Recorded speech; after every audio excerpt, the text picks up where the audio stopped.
pendant les 2 prochaines journées 4 questions fondamentales que nous souhaiterons aborder avec vous et nous espérons que ces 4 questions pourront nous permettre de cheminer ensemble vers des solutions concrètes. Alors, évidemment, la première question que nous allons nous poser, c'est quelles sont les meilleures pratiques en matière d'analyse stratégique en contexte institutionnel africain.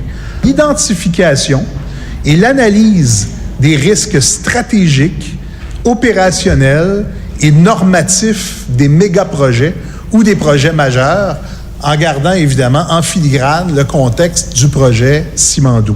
Nous allons jeter un regard d'ensemble sur l'identification et l'analyse des risques partenariaux, toujours dans le contexte du projet Simandou.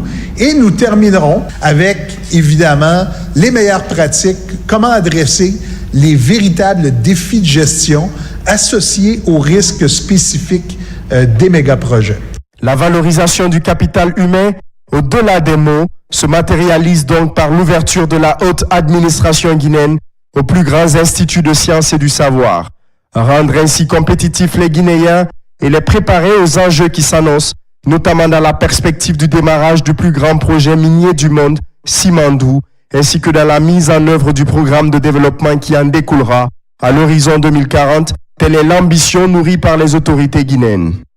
Cet atelier de réflexion et d'échange de haut niveau intervient dans un contexte particulier pour notre pays, marqué par la mise en œuvre du programme Simandou 2040, un programme d'envergure qui façonnera l'avenir économique et institutionnel de notre pays, la République de Guinée.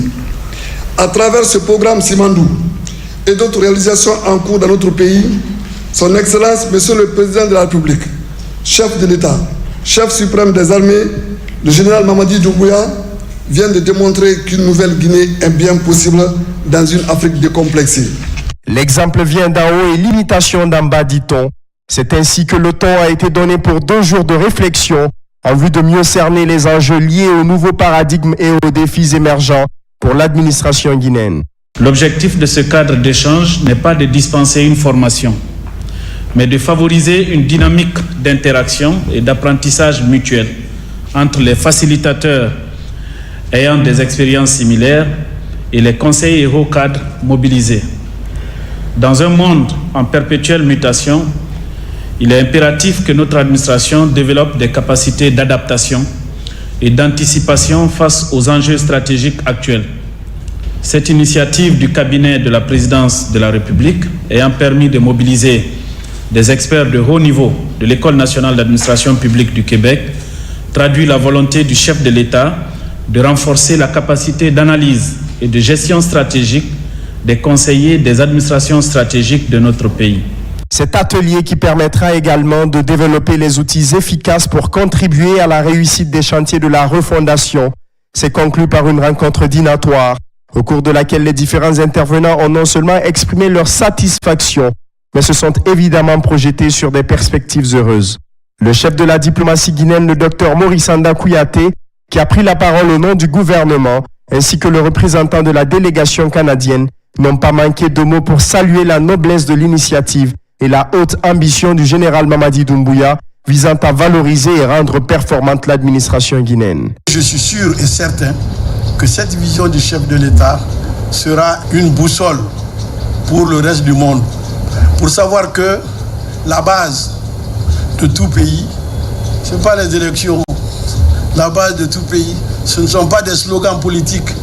La base d'un pays, c'est le quotidien au réveil jusqu'au coucher du plus petit habitant dans le plus petit hameau. Et c'est ça que veut le chef de l'État, que ce plus petit habitant dans le plus petit hameau ressente qu'il a sous la terre et sur la terre quelque chose que Dieu lui a donné et qu'il peut en profiter. C'est cela Simandou 2040. S'il y a un domaine actuellement où le Québec peut et doit accompagner la Guinée dans sa stratégie de développement, c'est bien dans le secteur de la formation et de l'éducation de façon large.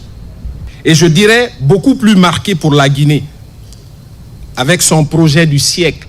Je vous le dis par expérience, Simandou, c'est une mine du siècle, vraiment. Parce que dans un siècle, c'est rare de voir deux projets comme Simandou. L'honneur est revenu ensuite à la ministre des Postes et Télécommunications en tant que fruit de l'enseignement supérieur canadien de s'adresser aux participants au nom du ministre directeur de cabinet. Aujourd'hui, je veux juste mettre un accent sur le fait que le deuxième axe de ce grand programme Simandou, c'est l'éducation, la culture. C'est notre fer de bataille. C'est là que nous savons que nous aurons une richesse durable, éperdument.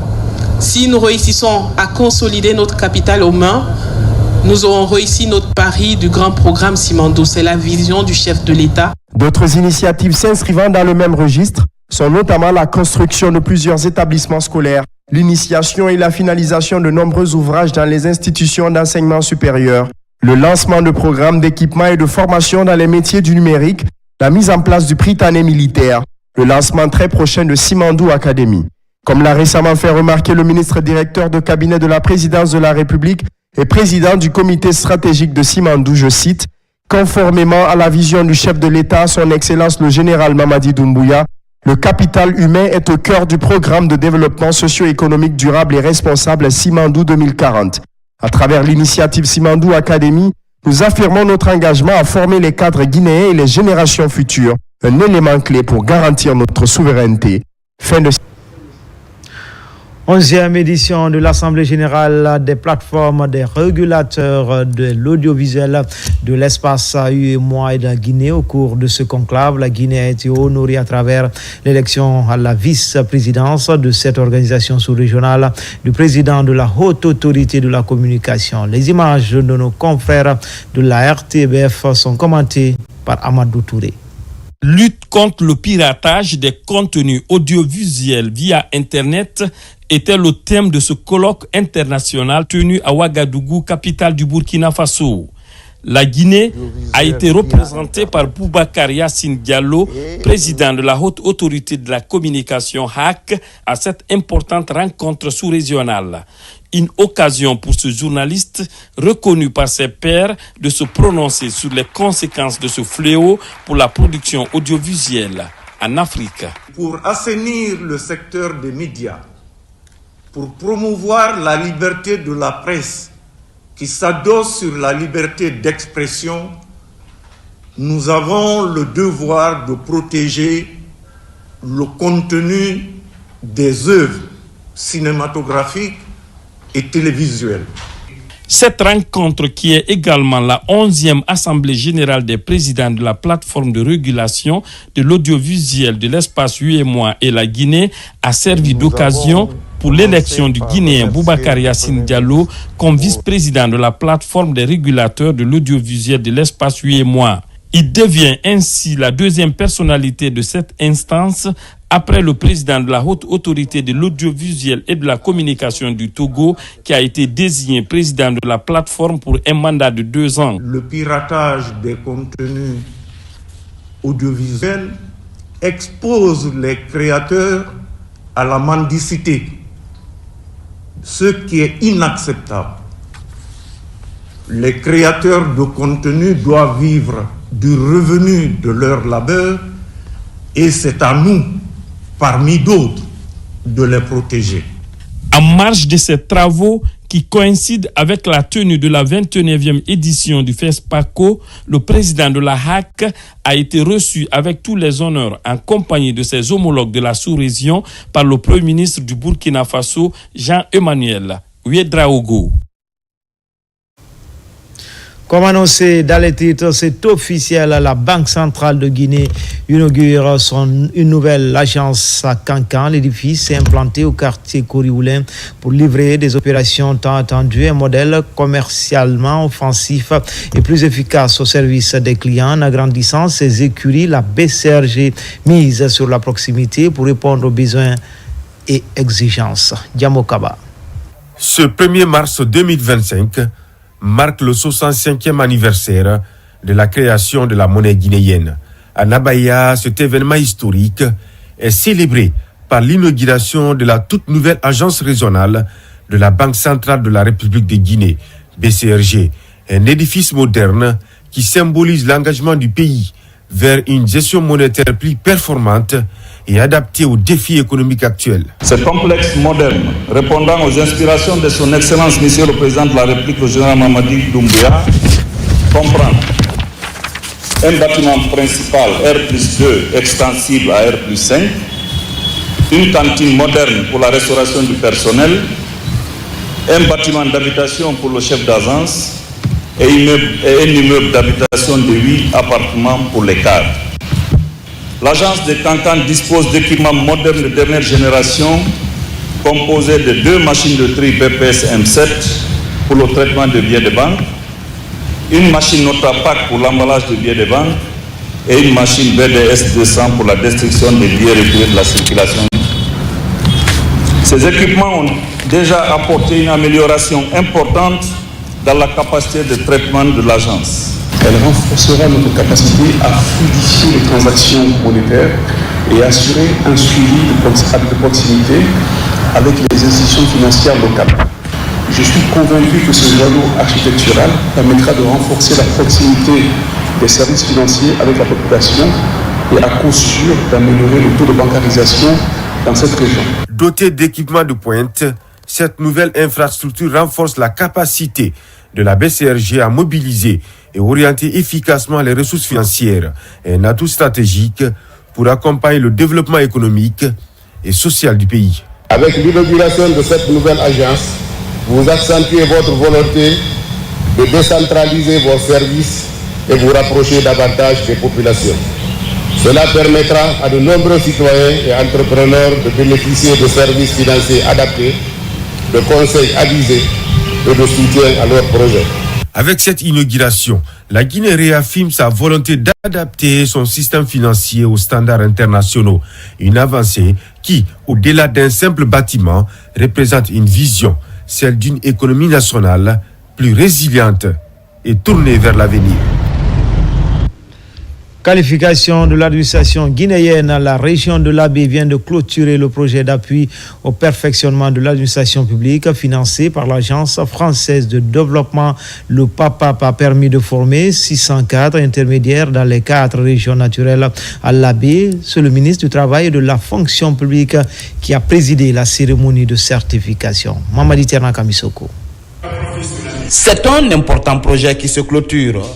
Le projet d'appui au perfectionnement de l'administration publique a permis la formation de 600 cadres intermédiaires dans les 4 régions naturelles du pays. L'AB, qui a constitué la dernière étape, vient de certifier 100 cadres de l'administration déconcentrée. Il nous a permis de développer de nouvelles compétences, de nous perfectionner et de se préparer à jouer un rôle actif dans le redressement de notre administration publique. Monsieur le ministre du Travail et de la Fonction publique, je tiens à vous féliciter pour votre leadership et votre engagement constant en faveur de la réforme de l'administration publique, de l'amélioration des capacités des agents de l'État et du renforcement de la qualité du service public de notre administration. Le PAPAP est financé à hauteur d'1,3 million d'euros par l'Agence française de développement et mis en œuvre par Expertise France et l'Institut national de formation et de perfectionnement. C'est l'occasion de rendre un vivant hommage à toutes ces femmes et à tous ces hommes qui viennent de boucler 6 semaines de formation pratique. Donc 6 semaines d'apprentissage, d'acquisition de nouvelles méthodes, de nouveaux outils et de nouvelles techniques qui devront leur permettre de fluidifier leur travail au quotidien. Désormais, nous voulons cultiver l'excellence. L'élite qu'on identifie parmi vous, l'État, conformément à la vision du chef de l'État, veut désormais pousser les gens là au niveau le plus élevé dans les sphères de l'État. C'est pour cela les 5 meilleurs de chaque cohorte bénéficieront encore d'autres bourses de formation. Et à l'AB Mamou, on va faire une discrimination positive. On va prendre les 10 premiers. Parmi les plaidoyers faits par les cadres certifiés figurent la bonification en grade et la valorisation des certificats par la nomination à des postes de responsabilité. Avant de boucler son séjour de l'Abbé, le ministre Bruno s'est rendu au domicile du grand imam de la ville de Karamo Alpha Molabé pour des salutations d'usage. La maladie des muscles au cœur d'une rencontre entre spécialistes à Conakry pendant 3 jours. Ces acteurs du système système sanitaire local et experts venus de l'étranger sont passés à revue toutes les méthodes de lutte contre cette pathologie qui touche notamment les enfants. Maïmouna Bela Diallo et Jeanne Dunamou. C'est une maladie rare et méconnue, mais qui fait assez de dégâts, notamment chez les enfants de moins de 10 ans. La myopathie de Duchenne. C'est une pathologie musculaire détectée tôt, peut être suivie et traitée. D'où cette rencontre de Conakry pour renforcer les capacités opérationnelles des neurologues, pédiatres et autres agents de santé. Il existe en Guinée une proportion importante d'enfants et d'adultes avec des problèmes musculaires qui sont très mal pris en charge ou qui sont méconnus parfois. Et donc aujourd'hui, on a voulu faire une formation, un renforcement des capacités des pédiatres, des neurologues, des médecins physiques, des kinés, des infirmières, des étudiants, sur tout ce qui est pathologie neuromusculaire, sur tout ce qui est actualité de la prise en charge, mais aussi le diagnostic. Une plateforme de communication sera mise en place pour harmoniser les différentes méthodes et techniques de lutte contre cette pathologie, souvent fatale, surtout chez la petite enfance. Des maladies qui sont souvent invalidantes, parfois mortelles, même chez les enfants. Où donc on aurait tendance plutôt à être défaitiste, à baisser les bras. Et bien là, avec les professionnels qui sont réunis aujourd'hui avec nous, de voir qu'il y a un nouveau souffle qui apparaît pour mieux repérer ces malades ici en Guinée, mettre en place des structures de référence pour pouvoir orienter les familles et les enfants et pour une meilleure prise en charge et peut-être demain avoir accès à des médications qui sont beaucoup plus efficaces et qui pourraient changer le cours de la maladie de ces enfants. Ces maladies neuromusculaires comme la myopathie de Duchenne, c'est une maladie neurologique, ça fait partie des maladies rares. Et franchement, avec cette formation de ce jour, on a eu beaucoup d'informations et je sais que dans les jours à venir, tous les enfants qui consulteront au service de pédiatrie avec ces problèmes-là, franchement, nous n'allons pas passer à côté de ces problèmes. Cette rencontre qui s'est tenue pendant 3 jours a permis aux spécialistes en santé musculaire de développer des stratégies de croisade contre la myopathie qui touche environ 15 millions de personnes dans le monde. Planification familiale avec l'introduction du dioxyde hormonal dans le processus. Un atelier de dissémination des résultats de ce produit contraceptif est organisé. C'est une initiative du ministère de la Santé avec l'appui des partenaires comme l'UNFPA et JPIGO dans l'octroi des produits. Ibrahima Oulin Fofana et Jeanne Dunamou. Depuis 1 an, le gouvernement guinéen, à travers le ministère de la Santé et de l'Hygiène publique, a introduit le dioxyde hormonal pour assurer l'épanouissement des femmes en âge de procréation. C'est un appui des partenaires JPIGO et l'UNFPA qui ont apporté de l'aide financière et des produits. C'est une méthode qui aide les femmes à se planifier, une méthode de longue durée d'action. Ensuite, c'est une méthode pour laquelle les effets secondaires sont moindre par rapport à plusieurs d'autres méthodes. Le dioxyde hormonal est une méthode contraceptive moderne et efficace. Ici, les avancées dans le cadre de son introduction sont dévoilées. Dans sa première phase, lancée en janvier 2024, le taux de prévalence contraceptif a grimpé de 11 à 16,16%. Le projet a touché toutes les régions, de Conakry à Zérékoré. Il n'y avait pas de projet pilote pour ce projet-là. C'est un projet d'introduction et d'extension en même temps. C'est-à-dire que le projet doit s'étendre sur tout le pays. Nous avons eu à former les prestataires depuis Conakry jusqu'à Zérékoré. Le résultat, il est positif. Et comme c'est une nouvelle méthode, de planification familiale de longue durée d'action qui n'était pas connue dans notre pays, alors il fallait former les prestataires sur l'offre de cette nouvelle méthode. Donc en quoi faisant, alors montrant comment on prépare le dispositif intra-utérin. En termes de défis à relever, l'assurance de la disponibilité permanente des dioxydes hormonal, le renforcement de la coordination entre prestataires et pharmaciens et sensibiliser davantage sur la nouvelle méthode contraceptive. À Koya, les actes citoyens se multiplient en faveur des communautés. La Jeune Chambre internationale organise une campagne de don de sang pour sauver des vies dans cette contrée où des accidents se produisent le plus souvent. Les opérations se déroulent dans les concessions scolaires pour accompagner les structures sanitaires. Abakar Diaby, Souleymane Kondé. Pour mener à bien sa mission, la jeune chambre internationale La Conakry Avenir s'active sur le terrain. Cette campagne de sensibilisation et de mobilisation sociale en faveur du don de sang volontaire et gratuit s'inscrit dans cette logique. Cette opération est menée ici en collaboration avec les autorités sanitaires de la préfecture de Koya. L'objectif est d'avoir un stock important de sang dans les structures sanitaires de la localité pour sauver des vies. Nous estimons que le don de sang, c'est un acte noble. Un acte noble, le fait que le sang que tu donnes, tu ne sais pas quelle est la personne ce sang pourra sauver. Aujourd'hui, beaucoup de personnes souffrent des maux qui entraînent un manque de sang. La demande de sang est aujourd'hui très récurrente dans la préfecture surtout, mais l'offre est très minime. Donc donner un sang aujourd'hui contribuerait à sauver des vies. Cette initiative cible essentiellement les établissements scolaires de Koya. Elle intègre les élèves pour faciliter la prise en charge des malades. La démarche constitue l'un des projets phares de cette structure fêtière des jeunes pour contribuer à l'amélioration de la santé publique à Koya. Je voulais remercier ceux qui ont accepté de donner de façon bénévole leur sang pour sauver des vies humaines. Parce qu'on ne sait pas qui en aura besoin. Donner le sang sauve la vie des humains, parce que c'est très important. En cas de maladie. Le manque de sang dans les structures sanitaires du pays reste une problématique non négligeable pour les autorités sanitaires et les citoyens. Depuis 2013, ces jeunes leaders de Koya ne cessent de mobiliser toutes les couches sociales en faveur du don de sang volontaire et gratuit pour faciliter la prise en charge des malades dans les différentes structures hospitalières de leurs zones respectives.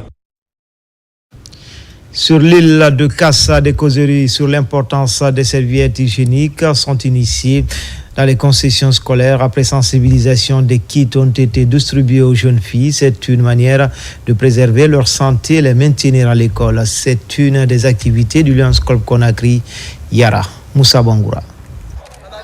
C'est une campagne de sensibilisation et de distribution de serviettes hygiéniques.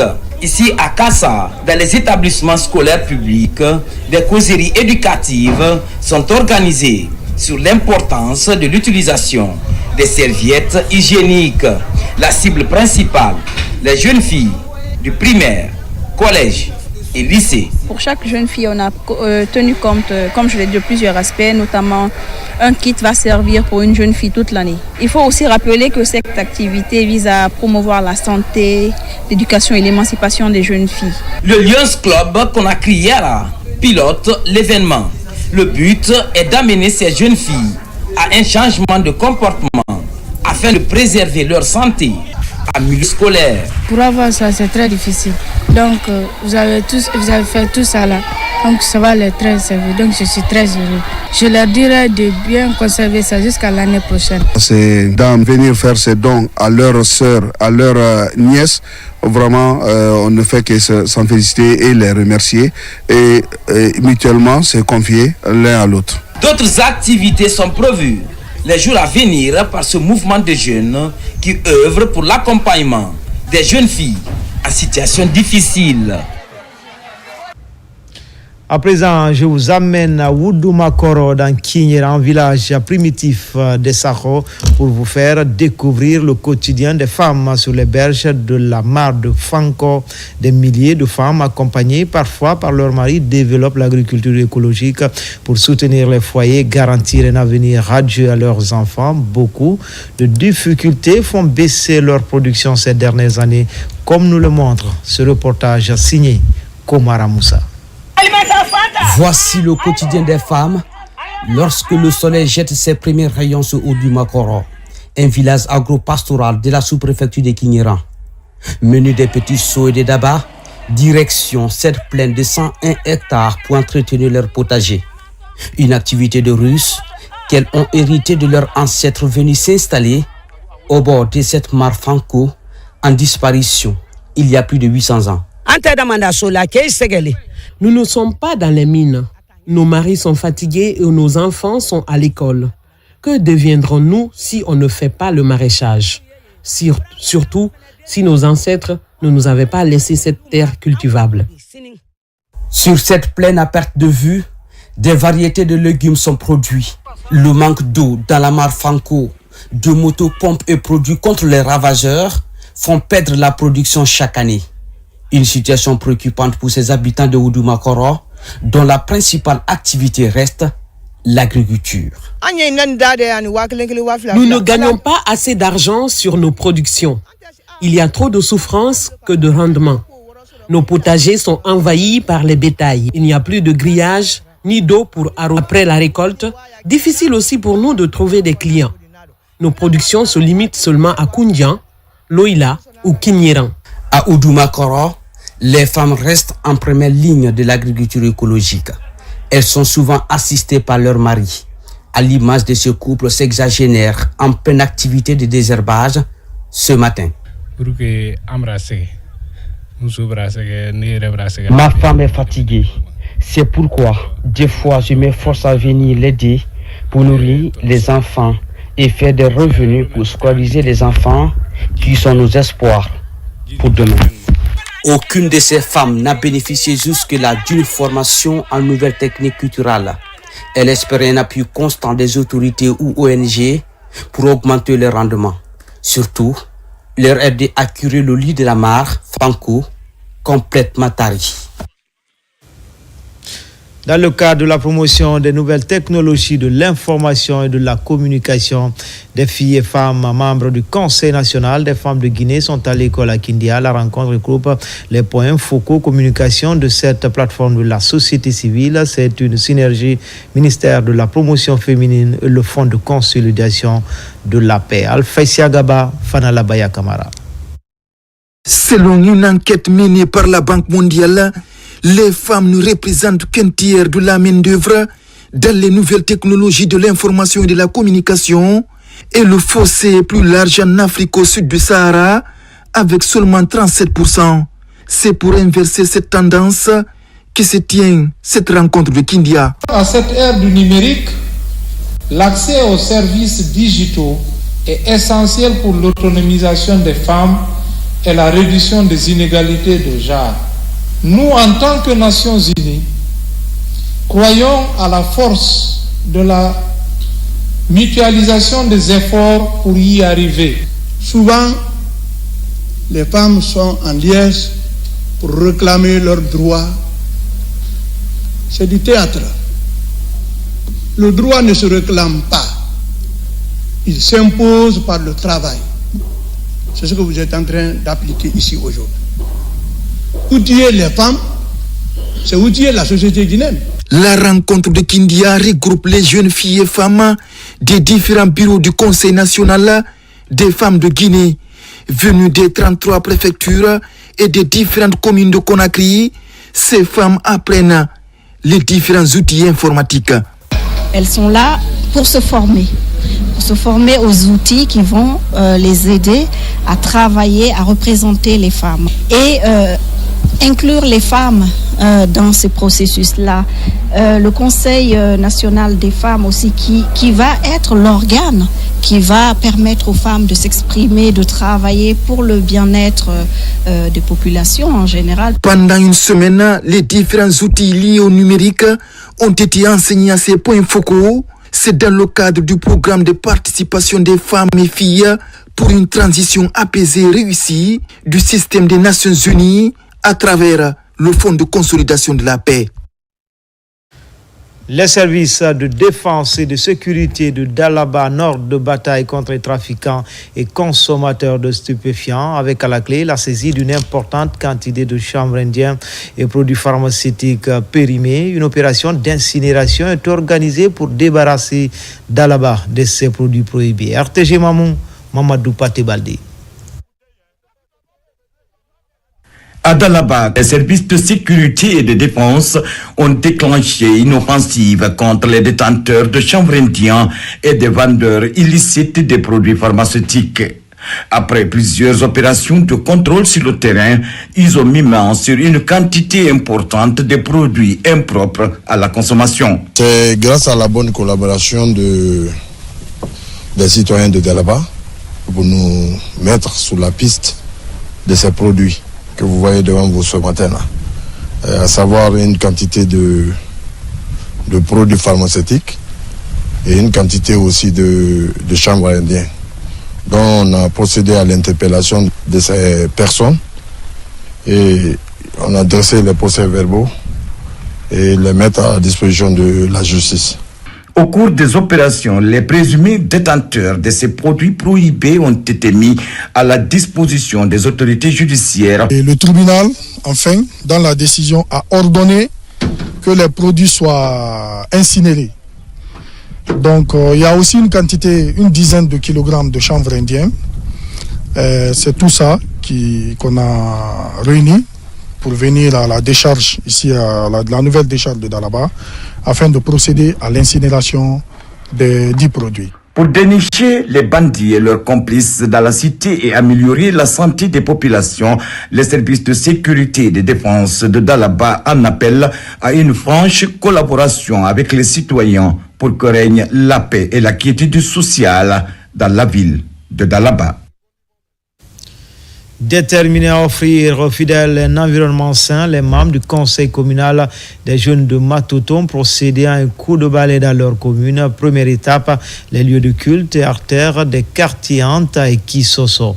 Une action saluée par les autorités locales. Sona Sagnon.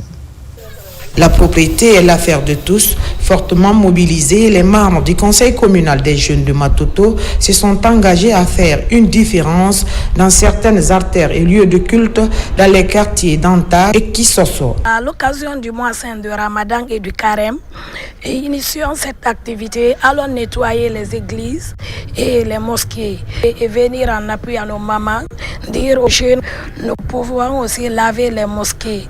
Ce n'est pas seulement le rôle des mamans. Si on a réussi vraiment à assainir toutes ces 6 mosquées et l'église, c'est grâce à l'AGETIP. Des projets de telle envergure initiés par des jeunes, nous ne saurons que remercier l'initiative.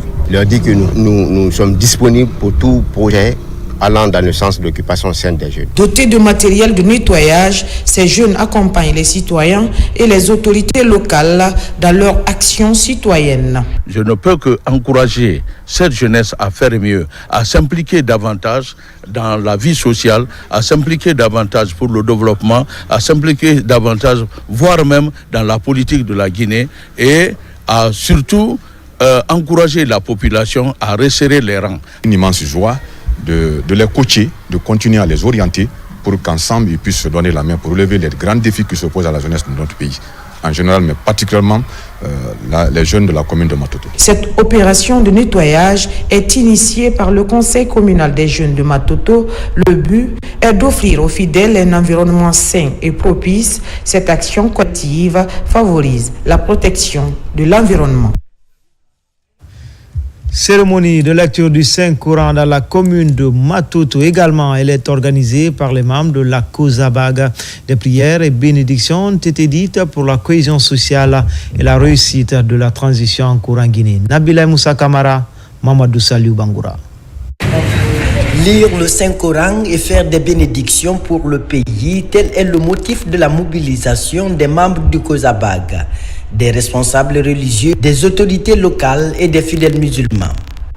Ici à Matoto, cette séance de lecture du Saint-Coran traduit la vision des membres de la structure à promouvoir les valeurs islamiques, mais aussi et surtout de soutenir les démarches des autorités du CNRD. Le Conseil a pour objectif général de renforcer la cohésion sociale et un climat de paix entre les jeunes et les femmes sans discrimination. Donc, depuis notre création, nous nous posons à tout moment les actes de réconciliation, mais aussi et de paix. Convaincus de l'intérêt de la stabilité dans le pays pendant cette période de transition politique, plusieurs fidèles musulmans ont pris part à ce rendez-vous. Objectif, accompagner les initiateurs dans leur action de renforcement du vivre ensemble. La prière raffermit l'esprit de l'homme, la conscience. Ça t'amène à la paix. Et qui parle de la paix, le soubassement du développement, c'est la paix. Donc, tout croyant accepte la différence. Nous devons faire l'unification de la Basse-Guinée, une Basse-Guinée forte, comme je le disais tantôt, et surtout indivisible. Dans la recherche des voies et moyens pour préserver la tranquillité en Guinée, le COSABAG compte multiplier les séances de lecture du Saint-Coran et autres activités d'envergure. Pour les membres, la multiplication des efforts va mieux privilégier le climat de paix et de solidarité entre les citoyens.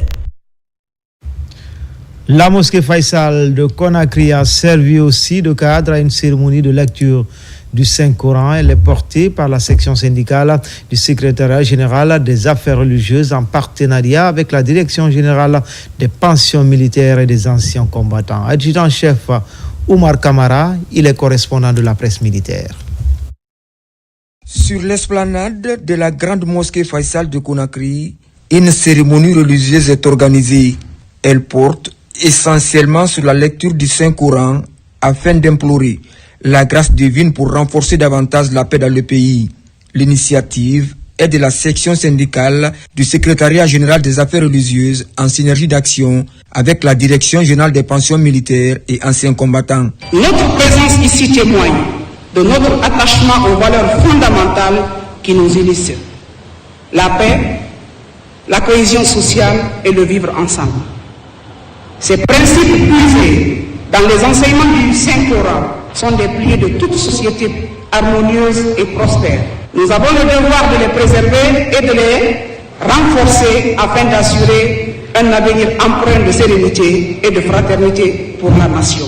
Les remerciements sont à l'endroit de la hiérarchie militaire et particulièrement aux organisateurs, à Madame la secrétaire syndicale des affaires religieuses qui a bien voulu porter son choix sur ma modeste personne. Je prie Allah le Tout-Puissant qu'il bénisse notre cher président, le général d'armée Mamadi Doumbouya, et à son ministre de la Défense, l'ambassadeur Abakar Sidiki Kamara, et à toute la hiérarchie militaire, tous les hommes en uniforme qui se sont déplacés pour pouvoir assister à cette prière. Cette lecture du Saint-Coran est suivie d'une conférence débat sur le rôle de la Guinéenne dans la consolidation de la paix dans notre pays. En Guinée, il n'y a que des Guinéennes. Donc la considération ethnique, la considération tribale et la politique doit être rejetée partout afin que la Guinée reste et demeure un pays stable. Et surtout à travers ces prières, nous avons formulé l'âge prière fervente pour le chef de l'État qui dirige aujourd'hui la destinée de la Guinée. La cérémonie a été aussi marquée par la remise de satisfecit au ministre secrétaire général aux affaires religieuses pour ses efforts consentis dans la promotion de l'islam et surtout la réussite dans l'organisation des derniers pèlerinages à la Mecque. Inauguration d'une mosquée dans le secteur de Bara, district de Kamalaya, préfecture de Forikaria. Une maison de Dieu construite par le ministre de la Culture avec l'appui du chef de l'État général Mamadi Doumbouya. Les populations de Benna sont sorties massivement à l'occasion de l'inauguration de cette mosquée. Bosman Mamadou Djoumaba. District de Kamalaya, secteur de Bara. Nous sommes en terre maurianaise dans le Benna profond. Une forte mobilisation des populations heureuses d'accueillir la délégation ministérielle. Carnaval, chants et pas de danse du tiroir dans un enthousiasme, comme pour marquer leur adhésion aux idéaux du CNRD avec à sa tête le général Mamadi Doumbouya. C'est à la faveur de l'inauguration de cette mosquée construite par le ministre Moussa Moïse Silla, fils de la localité. Dans la délégation, plusieurs cadres et membres du gouvernement. L'une des préoccupations de cette population, c'était d'avoir un lieu de culte, un lieu de prière commode qui puisse leur permettre donc d'exprimer un peu leur foi en Allah. Et par la grâce donc d'Allah et le soutien accru du chef de l'État, le général Mamadi Doumbouya, nous avons pu répondre favorablement à cette sollicitation de la population de Bara. La mosquée, elle est finie. Les populations donc ont tenu à se mobiliser fortement. Il y a eu des déplacements dans tous les villages environnants, le préfet, ainsi de suite, pour venir ici exprimer leur joie, leur satisfaction. Vous avez vu ici que les populations sont dans l'effervescence. Tout le monde est content ici. Vous avez vu les t-shirts, vous avez vu les casquettes à l'effigie du président de la République, ce qui prouve à suffisance qu'ici à Benna, c'est le général Mamadi Doumbouya. L'ouvrage d'une grande capacité pourra accueillir tous les fidèles musulmans de Gbara et des localités environnantes. Il est équipé de panneaux solaires avec des mesures d'accompagnement pour assurer l'entretien de cette maison de Dieu. Nous sommes très ravis et très contents aujourd'hui pour avoir cet édifice. Moussa Moïse aussi a décidé qu'il va faire un four ici pour nous accompagner, comment gérer et pour faire entretenir cette mosquée-là. À l'occasion de cette inauguration, les fidèles musulmans ont réalisé plusieurs séances de lecture du Saint-Coran. Des prières et bénédictions pour implorer Allah afin qu'il répande sa miséricorde sur l'ensemble des Guinéens, avec à la tête le chef de l'État, général Mamadi Doumbouya. La synergie GM2 25 rentre d'une tournée de sensibilisation dans certaines sous-préfectures au centre urbain de Bokeh. Il a été question pour la coordination de cette synergie de dérouler la vision du chef de l'État pour le décollage économique du pays, mais aussi sa volonté à maintenir la quiétude sociale. Bakary Bambakonde. GMD 25, la synergie de soutien au président de la République, général Mamadi Doumbouya, sur le terrain d'information et de sensibilisation autour des acquis du CNRD. Dans la préfecture de Bokeh, elle est venue établir un contact direct avec toutes les sous-préfectures et le centre-ville afin d'encourager l'adhésion aux idées de refondation de l'État et d'assurer un soutien continu au chef de l'État. La synergie GMD 25, entendez Général Mamadi Doumbouya 2025, est née du constat factuel. Parce que nous avons trouvé un sursaut national sur l'ensemble du territoire. Tout le monde veut le général Mamadi Doumbouya. Mais même si on est majoritaire, s'il n'y a pas d'organisation, on peut perdre là où on devrait absolument gagner. C'est pourquoi nous avons dit qu'il faille créer une structure fêtière qui regroupe l'ensemble des partis politiques, des mouvements, des associations, des syndicats qui soutiennent les nobles idéaux du CNRD. La rencontre a débuté par une réunion au siège de la préfecture réunissant toutes les couches socio-professionnelles. Des discussions ont essentiellement porté sur les motifs de la création de la synergie GMD 25 et les principaux axes du programme de refondation proposé par le président de la République. Suite aux actions menées dans cette région, dans le cadre du développement, qui était jadis considérée comme une région de turbulence, mais avec l'avènement du chef de l'État, le président de la République Mamadi Doumbouya, qui a eu une vision claire et qui a pu diagnostiquer le problème de Bokeka. Et il a trouvé la solution. La synergie GMD 25 dans la préfecture de Bokeh représente une étape importante vers la mobilisation collective des populations de Kakandé en faveur des idées de refondation de l'État prônées par le général d'armée Mamadi Doumbouya.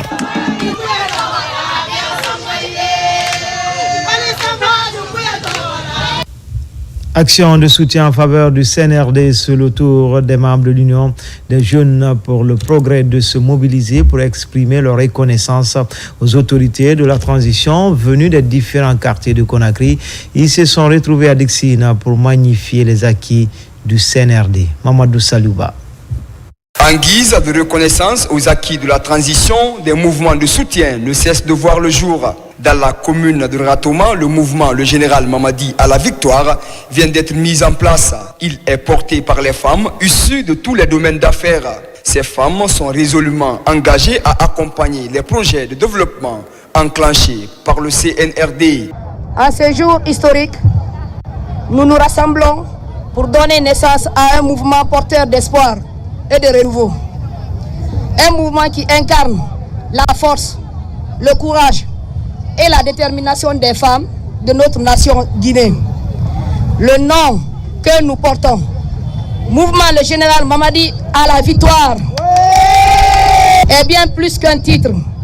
Il est le reflet de notre engagement indéfectible envers l'avenir de notre nation. Ce baptême de feu mobilise non seulement les femmes, mais également plusieurs acteurs de la vie sociopolitique guinéenne. Ici, au carrefour Amdalaï, tous prônent la paix et la cohésion sociale en Guinée pour assurer un avenir meilleur à la nouvelle génération. Ce message est donc de dire à tous les travailleurs du peuple de Guinée, à chaque citoyen et citoyen, que tout ce que nous faisons comme acte, tout ce que nous posons comme acte, c'est dans l'intérêt de l'évolution, du développement de notre pays. Voilà ce que rêve le président. Ce que nous allons leur demander de faire toujours de la sensibilisation autour de l'unité nationale, autour de la cohésion sociale, autour du vivre ensemble. Et de ne pas oublier de faire de la sensibilisation pour que tout le monde ici à Ratoma puisse se recenser. Les activités du mouvement Le Général Mamadi à la victoire est désormais lancée. Ses membres ambitionnent déjà de mener les actions fortes sur le terrain en vue de soutenir le développement socio-économique amorcé par le gouvernement de la transition. Vous l'avez compris, à Conakry, les femmes adhèrent aux idéaux du CNRD de son président Ratouma. Le mouvement dénommé Général Mamadi à la victoire vient de lancer cette activité, un événement qui a mobilisé autorités communales et actrices de développement. Une occasion également de mettre l'accent sur les enjeux liés à la nouvelle constitution. C'est un reportage signé Abakar Diaby et Morlaï Souma. L'association des femmes solidaires de Guinée Simandou 2040 a organisé une journée de sensibilisation et de promotion des acquis du CNRD, une activité qui s'est déroulée autour d'un carnaval qui est parti de Tombolia pour le centre-ville de Kalouma. Marie-Angélique Bangoura. L'ambiance est bon enfant sur le trajet Tombolia-Kalouma. Ce carnaval est organisé par l'Association des femmes solidaires de Guinée, Simandou 2040. Par cette mobilisation, elles entendent apporter leur soutien aux autorités de la transition. Ici, la sensibilisation est axée sur l'utilisation des passerelles, la propriété de la ville et l'entretien des infrastructures. On a initié cette journée de sensibilisation pour reconnaître en première position les acquis de notre président Mamadi Doumbouya. En même temps, sensibiliser les citoyens par rapport à l'utilisation des passerelles sur les routes, à ne pas mettre les ordures sur les rues, à utiliser les poubelles et surtout à soutenir notre président, notre grand président, le général Mamadi Doumbouya. Parce que depuis qu'il est venu en 3 ans, on a vu ce qu'il a fait. Ce long trajet a mobilisé les femmes des marchés d'Antag, de Bessia et de Madina qui adhèrent enfin à cet engagement citoyen. La liste de ces actions grandioses est longue, mais retenons entre autres l'augmentation des salaires de tous les fonctionnaires sans oublier les retraités, la construction des infrastructures au compte de tous les secteurs vitaux de la nation, l'amélioration du panier de la ménagère, le recrutement à la fonction publique de plusieurs fonctionnaires, bref, la refondation de tous les aspects fondamentaux de la vie de notre nation. Mise en place il y a quelques mois, l'Association des femmes solidaires de Guinée, Simandou 2040, compte soutenir et accompagner les acquis de la République. À travers ces activités, elle s'aligne derrière le projet Simandou 2040, qui est un modèle de développement pour la Guinée.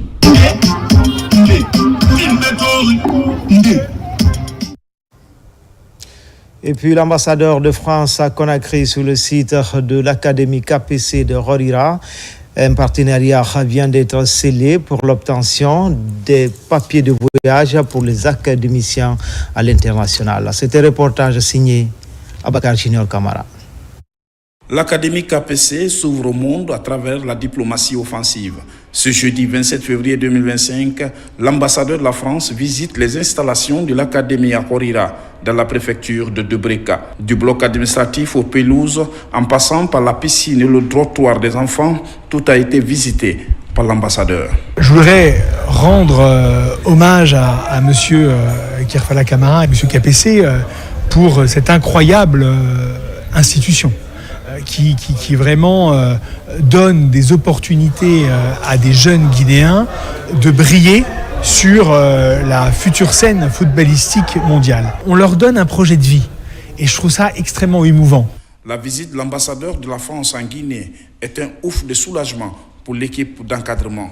Chaque année, l'Académie KPC affronte plusieurs clubs à l'international afin de mesurer sa performance, comme ce tournoi organisé entre plusieurs académies de la sous-région, fruit de la coopération professionnelle entre l'Académie et les autres clubs à travers le monde. Monsieur l'ambassadeur souhaitait s'enquérir un petit peu du projet de l'Académie KPC, donc c'est avec un grand plaisir que l'on a accueilli la délégation de l'ambassade française. L'Académie KPC, c'est une académie qui est bâtie sur 13 hectares et qui regroupe actuellement 50 footballeurs âgés de 12 à 16 ans. À partir de la rentrée prochaine, nous aurons à peu près 70 footballeurs âgés de 12 à 18 ans et l'académie tournera à plein régime. C'est une académie qui est construite sur un triple projet. Il y a un versant footballistique, bien sûr, parce que c'est une académie de foot. Il y a un versant éducatif, où on essaye d'inculquer les valeurs qui permettront aux enfants d'être des bons hommes. Le partenariat entre l'académie et les autres nations de football se renforce depuis plusieurs années. D'autres académies de la sous-région sont reçues en Guinée afin de partager leur expérience dans la formation des futurs footballeurs professionnels de Guinée. Enfin, culture, le Ballet africain de Guinée recrute 50 nouveaux artistes pour la relance de ce groupe légendaire. Le casting est organisé à la Maison des Jeunes de Taouya, c'est dans la commune de Ratoma. Parmi les invités, notre reporter Mohamed Troua Kamara. Suivez son reportage.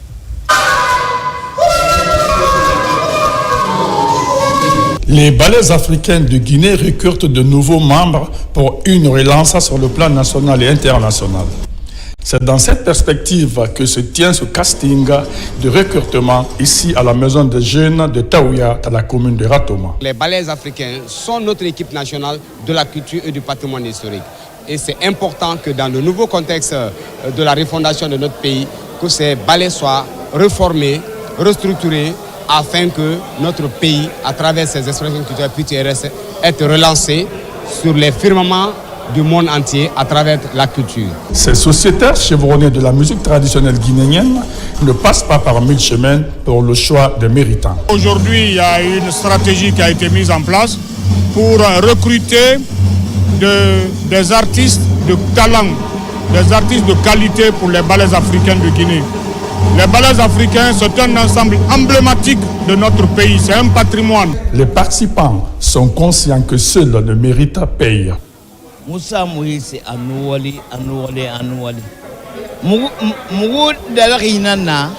Notre promotion est déjà à la retraite. C'est pourquoi nous sommes en train de recruter les nouveaux, associés de quelques anciens. Nous remercions le ministre de la Culture et le président général Mamadi Doumbouya pour cette initiative. Les critères de recrutement sont basés sur l'esprit de partage, d'équipe et être de nationalité guinéenne. Danseurs, acrobates, chanteurs et instrumentalistes rivalisent donc pour être parmi les 50 meilleurs qui seront retenus. C'était tout pour les infos. Tout le plaisir a été pour moi de vous servir. L'information se poursuit sur le www.rtgguinée.info. À demain pour d'autres actualités sur la Guinée, notre paradis terre de richesse et d'innovation. Inch'Allah.